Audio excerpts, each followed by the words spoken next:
Welcome to the 10 Minutes Gold Mine, where every book gives you a treasure of knowledge in just 10 minutes.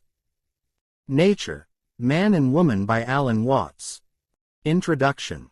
In Nature, Man and Woman, Alan Watts delves into the concept of the interconnection between humans and the natural world, offering readers profound insights into how this relationship has shaped human existence, culture, and understanding. Drawing from Eastern philosophies like Taoism and Buddhism, Watts contrasts these with Western thought to highlight the dualistic nature of our modern worldview. The book invites readers to explore how the separation between man, woman, and nature is a societal construct, one that hinders our deeper understanding of life and our place in the universe. Watts presents an alternative perspective, encouraging readers to embrace a holistic, interconnected view of existence that transcends this artificial dualism. Part 1. The connection between nature and man.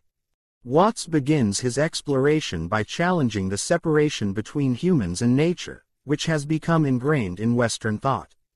Modern society tends to view humans as separate from nature, often placing ourselves above it, leading to environmental degradation and an exploitative attitude toward the earth. In contrast, Eastern philosophies, particularly Taoism, view humans not as separate entities but as integral parts of the natural world. This perspective invites us to reconsider how we relate to the environment and all forms of life, offering a profound sense of unity rather than separation. According to Watts, the idea that humans are outside of nature is a cultural invention, not a truth inherent in the world around us. Nature, in Eastern thought, is seen as a vast, interconnected system where humans play a role as participants, not rulers. The Taoist view teaches that human beings are expressions of the same forces that govern nature, and by embracing this worldview, we can begin to see ourselves as part of the great cosmic flow. Watts draws on the Taoist concept of Wu Wei, or effortless action, to emphasize that humans should live in harmony with nature, allowing it to unfold naturally rather than attempting to control it. Watts also critiques Western society's focus on individualism, which promotes a fragmented view of reality. Instead, he proposes that a more holistic view of the world, one in which we see the interconnectedness of all things, can lead to greater understanding and fulfillment. In this way, the natural world is not something to be exploited for our benefit but a living, breathing organism in which we play an essential role. Part 2. The dualism of man and woman. One of the central themes in Nature, Man and Woman is the dualistic view of man and woman that has shaped Western thought for centuries. Watts points out that this dualism goes beyond gender, touching on the broader philosophical divide between the active, logical, and assertive qualities associated with masculinity and the passive, nurturing, and intuitive qualities associated with femininity. In Western philosophy, this dualism often manifests as a hierarchical relationship, with masculinity seen as superior to femininity. In contrast, Watts turns to Eastern thought, particularly Taoism, to show how man and woman are not opposing forces but complementary ones. The Taoist symbol of yin and yang represents the balance between these two forces, with each containing a seed of the other. Man is associated with yang, the active principle, while woman is associated with yin, the receptive principle. These principles are not in competition but work together in harmony, creating balance and wholeness in the world. Watts suggests that the hierarchical divide between man and woman is a construct of Western culture that has led to the objectification of women and the domination of nature. He argues that this separation between masculine and feminine qualities has created a distorted worldview that prioritizes logic and reason over intuition and emotion.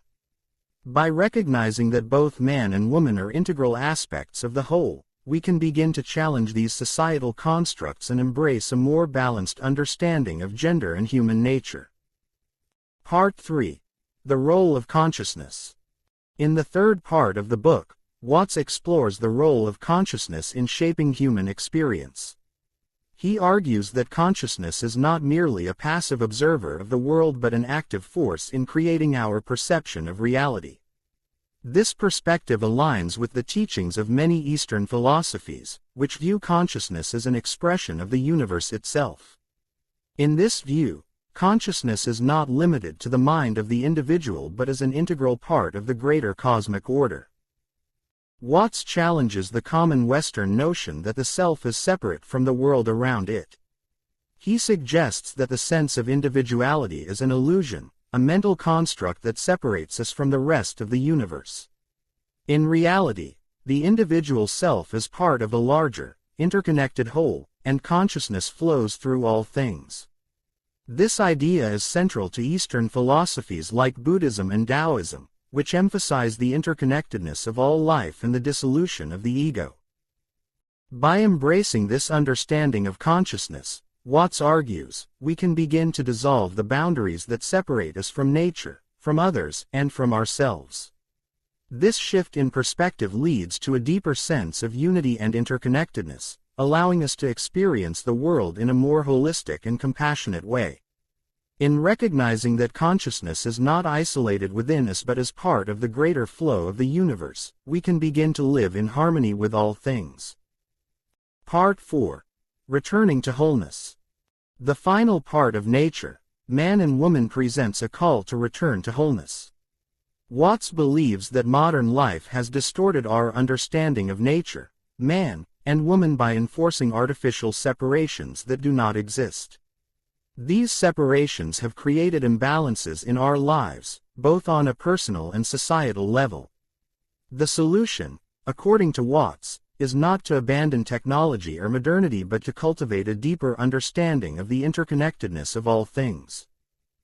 Watts encourages readers to reconnect with nature, not as something separate from ourselves but as an expression of the same forces that animate our lives.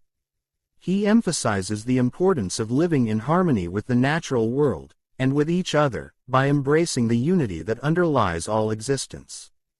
This does not require a rejection of modern life but a transformation in how we view ourselves and the world around us.